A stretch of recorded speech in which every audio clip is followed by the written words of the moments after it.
Hello, welcome to another edition of Low-Code Campfire. This is episode number 108 for July 28, 2023. It is an open lines Friday, so it's going to depend on you to help figure out the topics for today. I am Dale Warner, Head of Support for Plantain App. We are joined by Patrick Anderson, Technical Support Manager, and many valued members of our community as well. This is a community gathering to talk about Plantain App in specific and the techniques and challenges and experiences that you run into while you're developing in low code.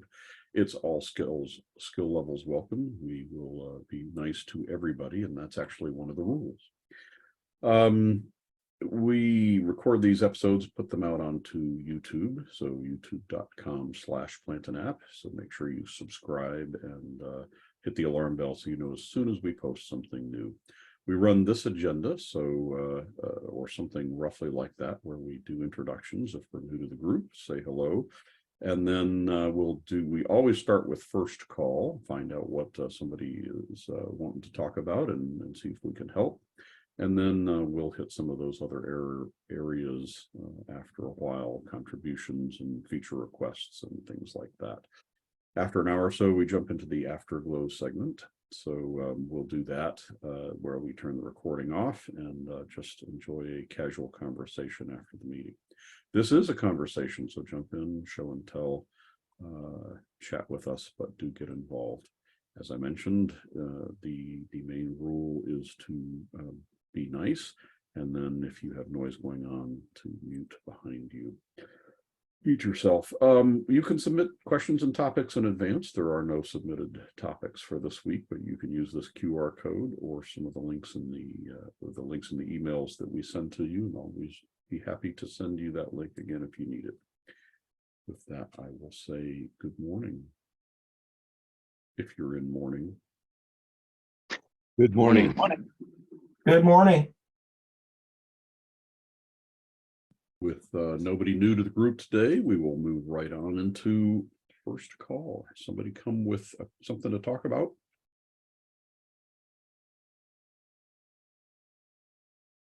I've decided that I will try to dominate the meeting only once every other week. So I know. Fair enough. You know, it's somebody has to say something to get us started, and I have a topic in my pocket if nobody else has one, but I really want to work on whatever is on your mind. Dale, this is Mark. We have a short thing that we can knock this out quick before your topic, if you don't mind. I'm sorry, Mark, you're a little garbled today. Can you try that one again? Sorry, I'm traveling in the car at the moment, and I think it just started raining. So, can you hear me okay, or should I just listen? No, you're good. Okay. So, this is a quickie. We can knock it out of the way. It's really just maybe it's a ghost story, but like I said, I'll just do it quick. I just had a forum yesterday, and I named a button settings. That was the name that I gave it. And then at that point forward, I could not get to the form settings. You know, you cross the top, one of the options is settings.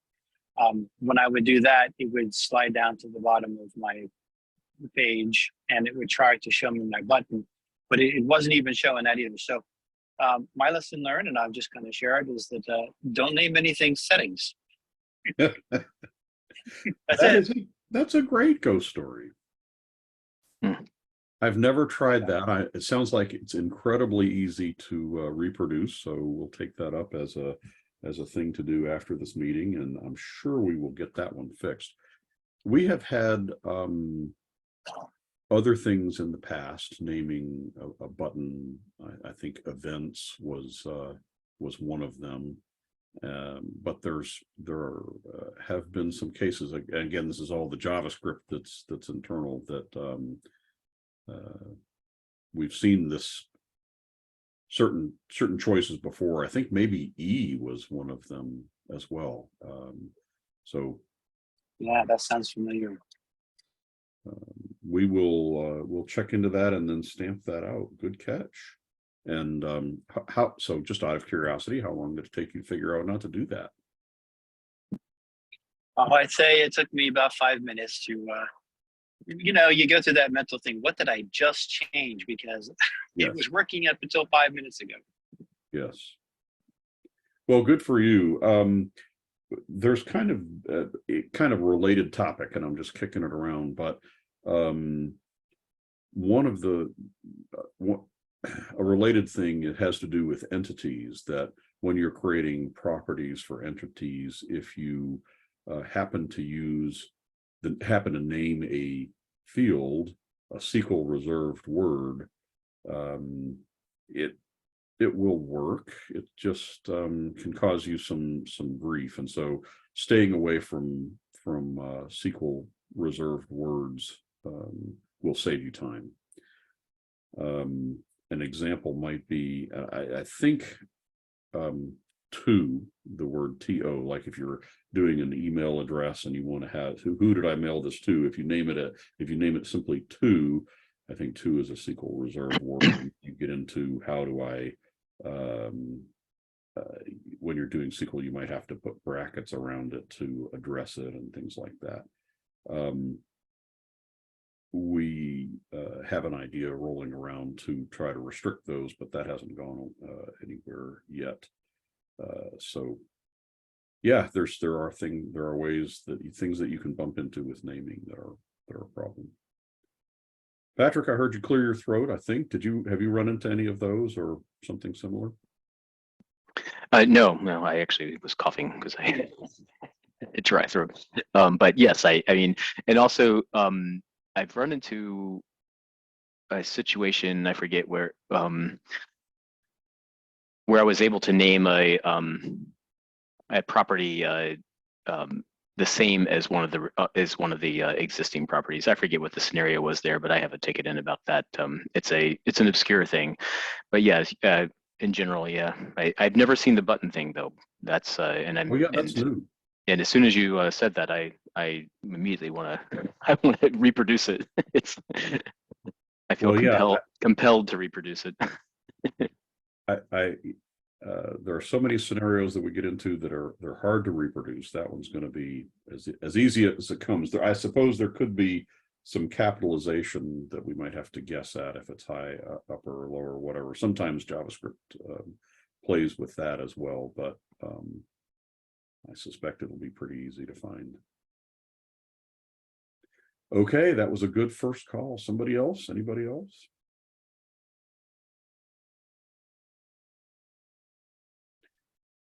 All right, I'm going to jump into my thing for a second, see if I can spark any discussion. I have a scenario where I'm trying to do fuzzy matching on addresses, and I'm just looking for ideas. I think I have several possible solutions, but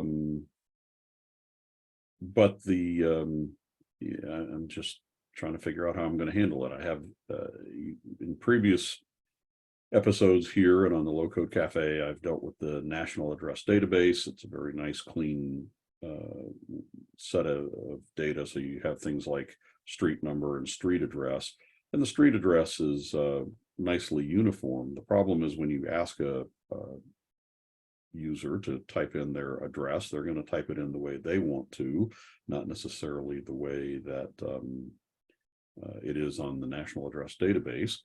And it's not only just typing in, that one is kind of solvable because you can do a real-time lookup and provide them some suggestions. But if you're getting it as an import table, so you're getting in a CSV listing with addresses in it, and you're trying to match it to and standardize it, just wondering about ideas on how to standardize it, how to match what the users provided back to a known good data set. Anybody encounter this? So I've done that, not with I'm not sure it's a success completely, but the way I did it was parsing the address submitted into words and then scoring those words when I was matching to, I was looking up against a database to determine if this customer already existed. Mhm. So I parsed the existing addresses and assigned, weighted them with a score, and then did the same with the address coming in. And if I got something above a 90 was, even though it might have been East Ridgeview instead of Ridgeview East, was still a good match type thing. Yep. Scoring, absolutely. I'm guessing that was quite a bit of effort for you to do. Yeah, it's only because it was like a one-off thing, and I saw a lot of potential for it going forward, but I could probably find the code for you here while we're on the call.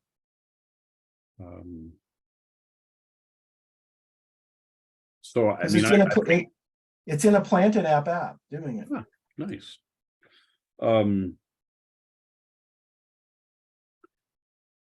Yes, if it's handy, I wouldn't put too much effort into it, but if it's handy, that would be great. I had started that with a couple of different ideas. I think, Patrick, you've dealt before with an address service that so probably, I mean, whether it's Google or what was it, one that you did for one of our clients.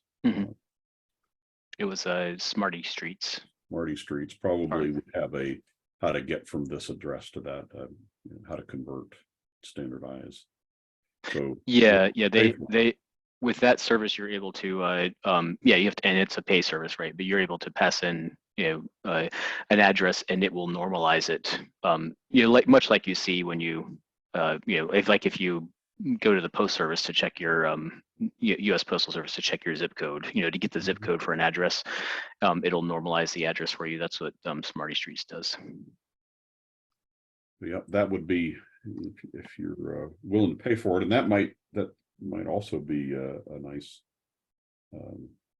might be worth doing. I asked OpenAI for some thoughts about that, and it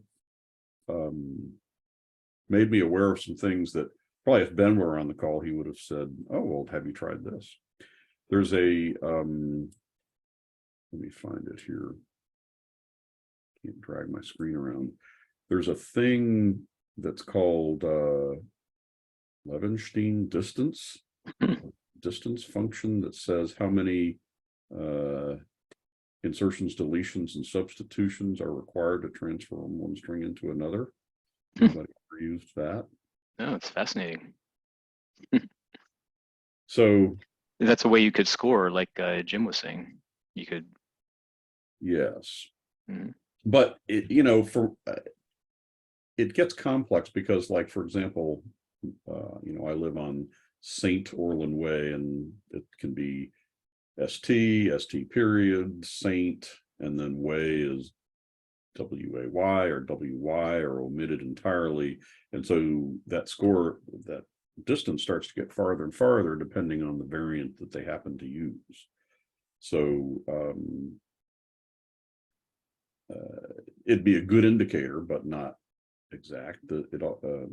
We also see a suggestion to use SoundX, and I haven't played with SoundX at all. And certainly which it also indicates maybe splitting those things into components and then doing a like search. So there are lots of different approaches. I also I'm approaching the world from an AI viewpoint these days, and I was playing around with asking the AI to say, well, I have this, and here's some matches, like matching on the street number. So I've got these different variants that all have a 13011 address number, and I'm trying to match to something that's different from what's there, and getting it to come up with a variation. This would obviously be a paid thing as well, so it might be more sensible to use somebody's specialized tool than to use an AI to choose from options. But quick question on that. I think I must have missed or don't remember what the input of this is, how you get this value. Is somebody typing it in or not? But because if it was somebody typing it in, could you use the Google Place field? absolutely. I kind of skipped past that. There's two scenarios, Don. One is that the user is typing it into our system, a system we develop. And in that case, absolutely, Google Place would standardize it for us on the way in. But the other part is, and this is the more likely one, that we're going to get a spreadsheet of addresses that are input free form, and we have no control over standardizing it on the front end. So if we have just an address string in a spreadsheet, we'll have to deal with it.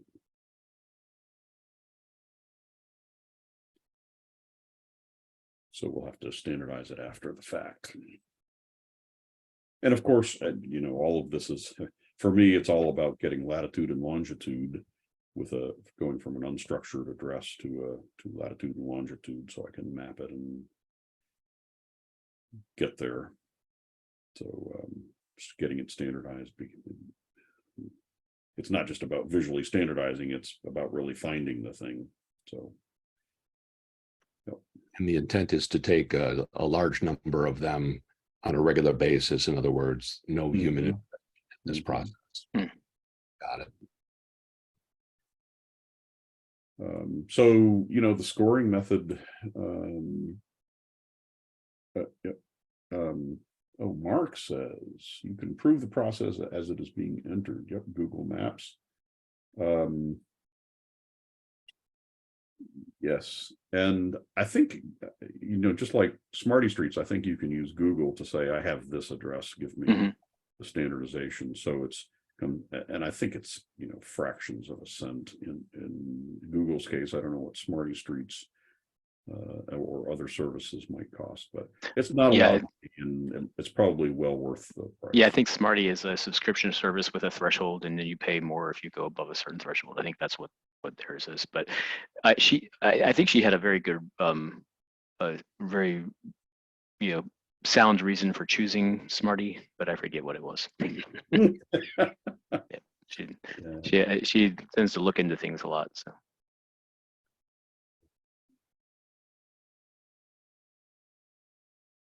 Oh yeah, and so Mark, I wanted to talk about AI, and you said, I'm wondering if this is something that AI would be a good tool for, and so you were ahead of me. Yeah, we're all kind of changing, or I am changing my outlook to say, well, how could AI help me with this problem? So, yeah, there is a solution that includes that. Welcome. We have a couple of people that have joined since the meeting started. So thanks for the ideas around that, and I just thought it might be a good one to discuss generally, because I think it's not an uncommon problem. Anyone else have something to bring? Just to back up for a moment to Mark's original thing, that was so easy to reproduce, and I feel pretty confident to say it must be something that's fairly new, because I feel like that I've used a button called settings in the past, and I would be surprised if there weren't a number of people that have. So that's probably something that's been introduced. Yeah, probably good. We have, of course, keep all our old versions in a vault somewhere, so we ought to open up 118 or some previous one and give it a try and see if that was, find out where it was introduced. Yep. Yeah, good.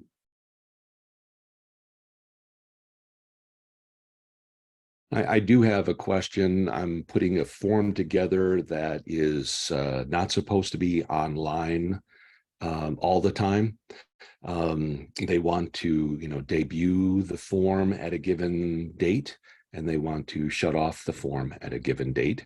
I had an idea of how to do that, and I thought I could run it by you folks and see if it's the right way of doing it.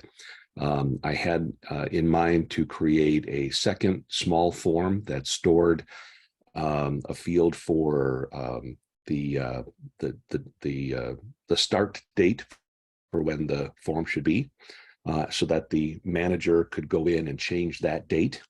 And then on the form itself, I would have a setting in the pre-init or init, I guess pre-init time, and maybe the init time that checks that field, goes and reads that database, grabs that field. There'll only be the one record in there, it's the start date. And if it's not yet the start date, then put a message and end execution. So that was my thought as to how to make that happen. Is that the technique? Did you consider the possibility, because I haven't used it in a long time, but so I don't what the state of it is, but there's a setting in the module settings. There's a start and end date in module settings, and yes, that's true too. Yeah. So I have to teach them how. Well, I'd have under to advanced settings. Well, I would think that you could update that with a more friendly. You could use the setting, but you could create an administrative form that allows them to update this without them having to go into the module settings. I absolutely agree. This was one of the ones that came to mind as you started to talk about your issues. So the modules and pages can be turned on and off on somewhat on static dates. So that's useful. In the forms setting area, there is there not a condition? There it is. Yep. Yeah, there's a condition. Right, just a little bit lower than where you are. There you go. Yeah. So if you have an indicator anywhere, for example, if it's you could just have an on-off switch in a database someplace, or even a token that turns it on or returns true or false depending on the date. Then you could pop the token in here and it would just turn on and off. That would be the whole form turning on and off. And then potentially you could have another form if you needed a message that watch the space. You could have an alternate replacement form with the opposite condition, so it would show one or the other. Right. From a usability standpoint, an admin, a DNN admin could handle that. I could handle that. This person is not able to do that. So my thought is that if I can make it easy for them, I can give them a page that says, "Hi, administrator, this is what you do. Give me the date where you want this thing to start." And then I handle it from there. Yep. And the form does all the rest. I think I need to do it that way as opposed to using the DNN function, since now I have to give them more DNN control. If you put whatever date they select off of a calendar into a record someplace, you could come up with a token that says, "Read this record and tell me if it's before or after this date." Right. Exactly. Right. And also what I was suggesting earlier is that you could just you could update this very value for this module, through an administrative form that you give them access to without giving them the DNN access. That's what I was saying earlier. Yeah. No, I would just need to figure out the SQL table for the modules for the start date and find where. Yeah. It's tab module settings, I think, is where this is. Got it. So figure out the module ID, and in there, the start date is somewhere in there. And then my code, I would still have that administrator thing, but then my code would go and modify those two records. The first module, that is the form module, to turn it on if need be. or rather to set it so when it should be turned on. And then the second one is to turn off the one that has the message in it. So two modules, an HTML module with a message saying, watch this space, and then a second module that is the form module. And my one little administrative thing would go and manipulate those whenever they click submit. Got it. Okay. Yeah. But Dale's idea is also, I think, really good, is just store the data, in your own place, and then create a token and use the the show conditions. Right. Can at the settings level though, can I show a message? It just says show form condition. So in other words, don't show the form if this condition is not met. Can I, if I put an action in the init as an init event that says, hey, is it time to show the form, then go ahead, otherwise show a message. Yeah, I think this will hide the form completely Yeah. based on the condition that you have there. Yep. Right. So I don't want to use that because I want to do something if it's not the date. Right. But you could also still do what we were saying, is that, have another form that just has a static text in it. Right. That has the opposite condition. Got it. Or I can use this one form that does both.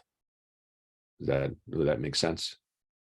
In other words, in the events area, I can say action 1, display a message and end execution if the condition is it's not time yet. Mm-hmm. Got it. Okay. And I'm not certain about whether the show form condition happens. Well, I guess what he's saying is that, like, if you on the events, if you do a display error, and you can then do some CSS manipulation so it doesn't look like the error. But if you do a display error in the init event, the pre-init event of the form, it'll show that error for the form instead of showing any content of the form. I've done that before too. Got it. And is there a display message and end execution the same as a display error does? The display message, I think, is problematic on pre-init. I think it's that particular action is really meant to be used on a button, because I think I've tried to use it before and it doesn't work so well. So got it. But yeah, you're right. And I don't think the error is really that big of a deal to change the CSS for it. It could saying, hey, there's it's not time to show that form yet, would be a reasonable thing to leave up there. Well, that's cool. Thank you. Anybody else have any ideas? I had an add-on to what we've already been talking about, and that is that I have found that sometimes if you change, if you were to do this idea where you're changing the start date and end date on the DNN platform, one of the things I've encountered is that if you change this is what metadata that is in SQL tables in the database, that sometimes until the cache gets refreshed, DNN doesn't know that you've done that. And so just be aware that there potentially could be a cache issue. You could place it, if you do a start date and an end date through some other mechanism besides the DNN mechanism, it might not recognize it until the site restarts or the cache gets cleared. And then you're going to say, well, it has the start date and it didn't appear. Well, it's because it could be because of cache. So test is what exactly. Yeah. Mentioning. But of the two scenarios, I prefer the other one, the using the tool that the form provides, because that you'll still steer clear of caching type issues. So got it. Cool problem. Very solvable.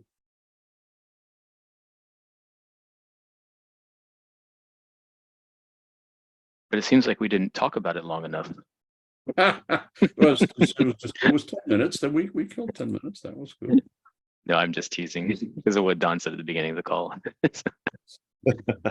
No. My time is next week. I'll This is a short. just trying to help. Okay, I've got another topic. Okay, good. Carry on. Sticky headers on a grid. I mean, there used to be an option in Bootstrap 3, but how do you do it when Bootstrap 5?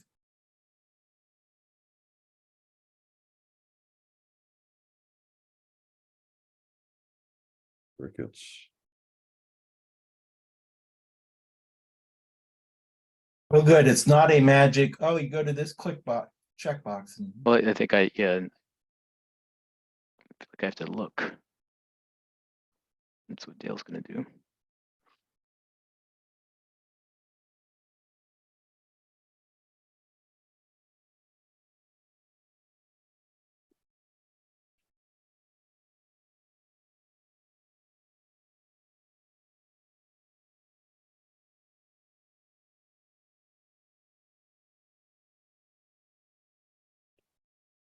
We have a listing.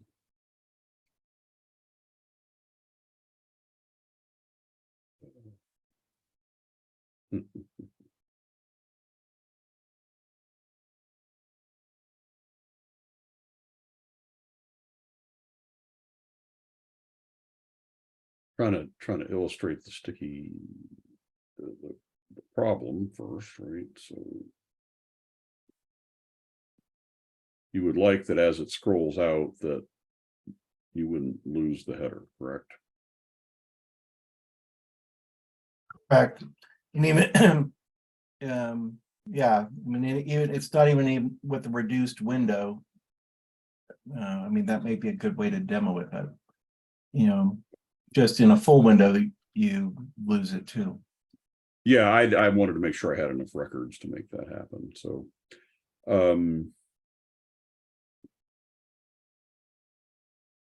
anyway, I don't think there's a simple click with that. So views, data table. Yeah, I mean, Mark had solved it in Bootstrap 3. And at that time there was a click he was pointing to, but I couldn't find it anymore. There was a community forum post about it.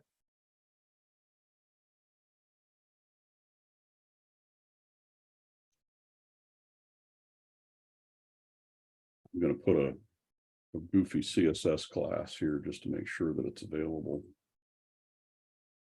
and findable.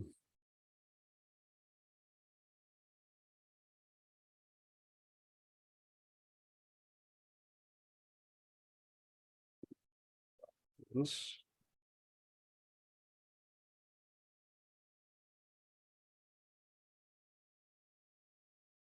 So we have a class. I assume sticky header is a CSS, right? I'm just wondering if there's a class. Does anybody know what the Bootstrap 5 sticky header?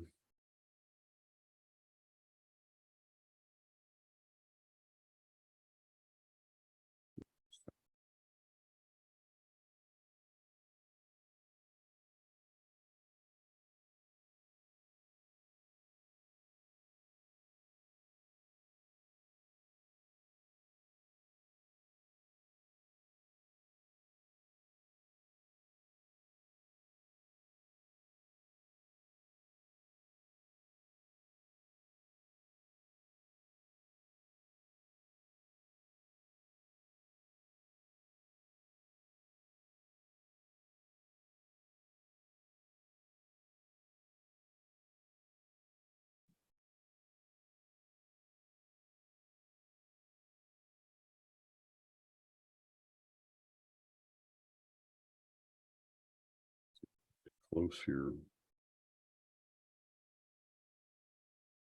Well, we have something here called class sticky top that apparently isn't doing anything.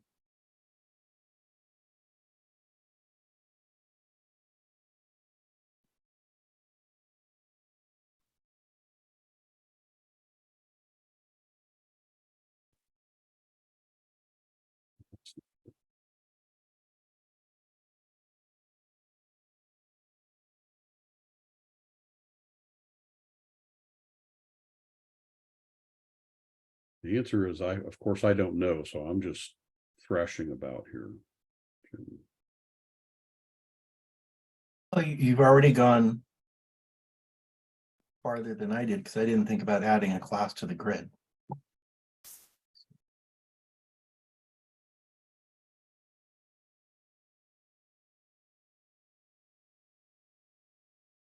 So let's try again.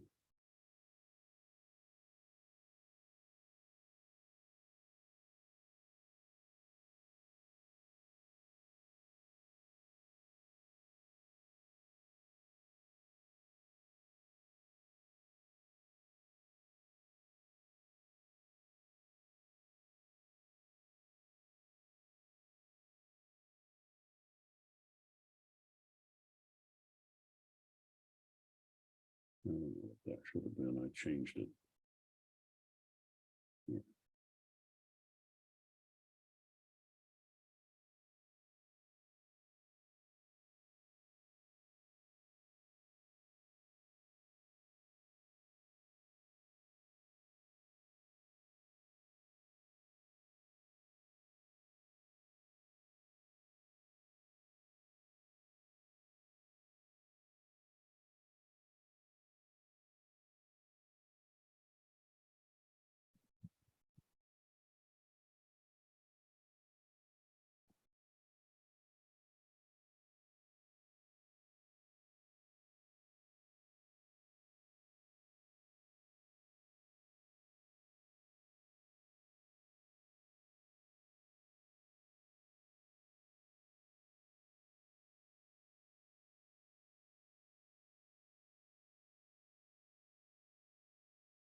In a mess here.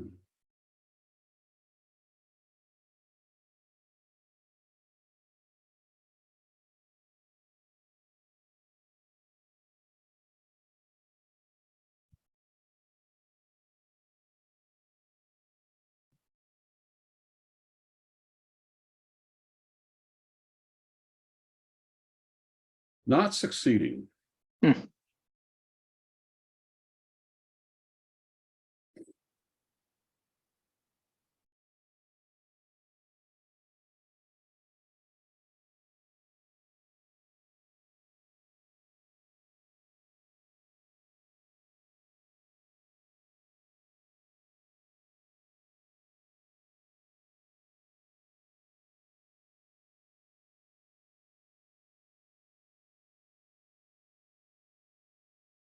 The answer is, I don't know, Jim. I wish I did.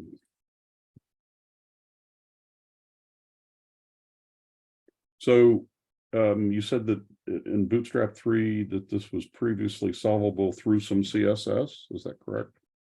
Somewhere in Bootstrap 3 grids, it had a checkbox in its settings that I found reference to, but I couldn't find the checkbox.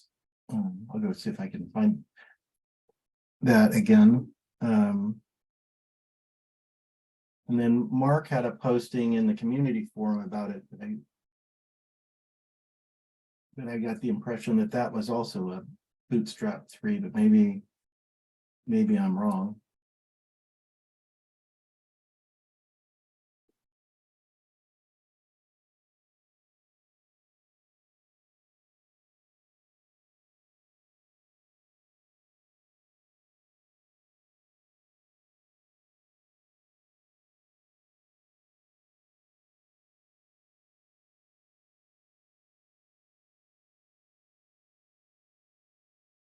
I don't have any recollection of a setting to turn on sticky.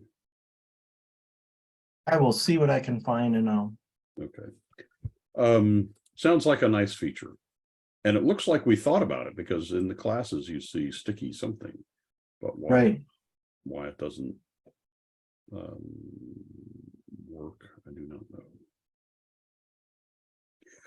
Do let me know what you find, please, and we may turn this into a question for the front-end developers to tell us what's going on. Okay.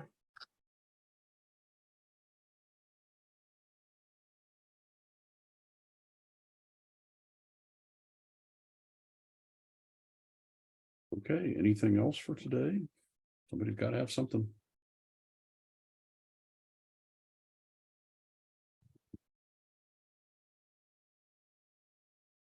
Nobody is sharing their t-shirts and Ben's not here, so I've got to show off this one before my old shirt. Oh yeah. Oh, that's what is that? An old user group? Engage did it, and I think they did it at a DNN World.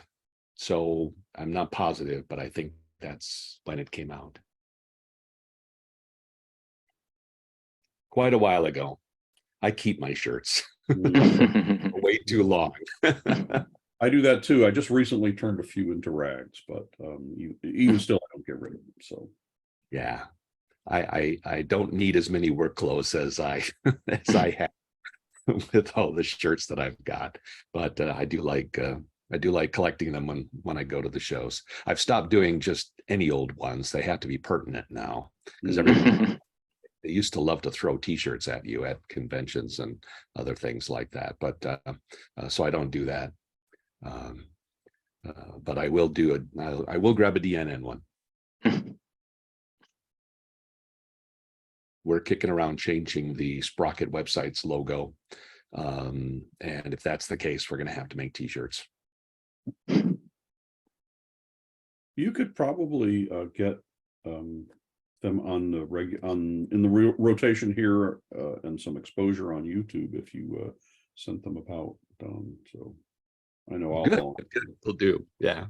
I've wanted to do it for years, and our other business partners wanted to do it as well, but Jim won't do it because when we first created the Sprocket logo, he went and bought all kinds of clothes and put the logo on it, and so he doesn't want to get rid of his wardrobe. I told him, time to do it. Sorry. So he's finally acquiesced and said he's going to have to update his wardrobe now.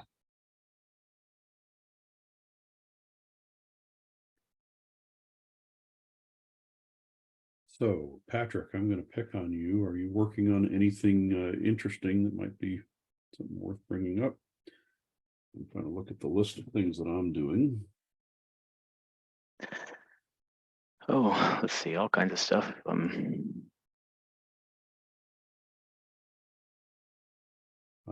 don't know if any of you attended on Wednesday, but we kind of did a back to basics Low-Code Cafe, and just trying to do an introduction to Form Builder, which I think this group is well beyond, but we always have new people, and even when we've covered that in older videos, the product continues to move, so re-recording from time to time. Anyway, that was the intent on there, and we'll continue that track. I thought that was good, by the way. Just I'll give it an upvote. Oh, thank you. There is one thing. Oh, go ahead, somebody. No, I was just gonna say I went looking for it Wednesday night because I couldn't be there, and you say, oh, this group's above, beyond that, but then searching for it, I found all kinds of other things that I didn't know. Little past low-code feature focuses and stuff that I hadn't seen. That I didn't know we could do that. I actually didn't get that one posted until Thursday morning, so that's why you couldn't. Yeah, that's why I went. That's why I couldn't find it, but I found other things. But continuing on with our, the AI is doing all the extraction of content out of that as well. So hopefully that'll give us more to search on when you're looking for how do I do something. I had one more thing, I think. Before that, because it's the same topic, didn't mean to interrupt, but Yeah. along the same lines, a big shout out because I was looking to use the signature action, and I wasn't positive of I forget exactly why I wanted to know, but I went looking for that. And of course, there's a bunch of old DNN Sharp videos where Bogdan did just the feature. It was a quick little video, just this is it. Thank you very much, goodbye. And that feature helps because the title of it is obvious. The amount of information that you sit and watch through is exactly the amount that you need for solving the problem. This is what this action does. And then you're done and you've learned it, which is great. Now you can't do, meaning that's a lot of video to create, and there's all kinds of that information buried inside of all of these videos that are out there now through the cafes and campfires. And since AI can pull the information out and create a transcript, that's great too. But now the search function, what would be great for the search function is that you see the search results and and each result is the line item in the video and not the video itself, because you get a whole bunch of results when you do a search. And this is I'm talking about the knowledge base. When you search on a particular thing, you get a bunch of results, and the results have nothing to do, the words, the title of the results have nothing to do with what you're looking for. There's just an assumption that the search has found something inside it, but you don't know where. So you have to click on every single one of them and walk through them. So an improvement to that would be if the search results were actually a listing of the line items in the transcript that matched what you were looking for, because then you could say, oh, I see that what that line item says is exactly what I'm looking for, as opposed to it's kind of close to that and not really what I'm looking for. I'm not sure how that's done, but it would really, really help a lot in hunting down stuff. Yeah, I'm not sure how it's done either, but it's certainly within the realm of I mean, the knowledge base has the ability to have a link that goes to a particular spot. So we could do something along those lines. I would love to see our documentation, in addition to having this, properly document the product. But if it had a link to a video, just like what you're talking about, so that you could see a 5-minute something or a 3-minute something, not have to sift. If it's an hour, it's hard to sift to sit through that just to learn the one piece you need. So, yep. Yeah, exactly. I just wanted to, the one other thing that I brought that I wanted to mention is that the product team, which meets 3 times a week and talks about how we enhance the product, what we should do in terms of new features and bug fixes and big direction. We got into a discussion this week about doing things. If you've ever used a form that has a hidden field that and the field has a validation on it, it's one of our challenges that we don't, because the field is hidden visually, you don't see the error message if the validation, for example, if it's required but empty, it's still active on the page, but you don't see the message, and that's kind of hard to track down. So we were trying to think about how we should improve the product so that when you're in that circumstance, it's at least telling you what's going on.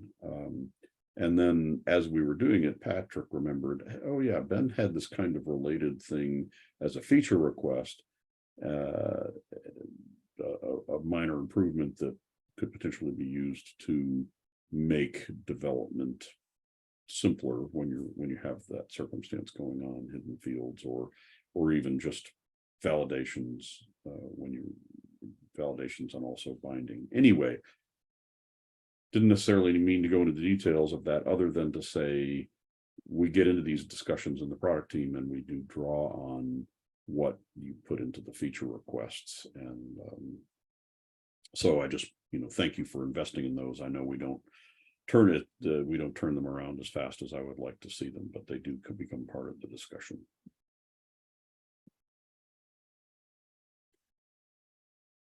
Okay, now we're into last call. We have 10 minutes. Happy to take it up. And if not, we will drop into Afterglow.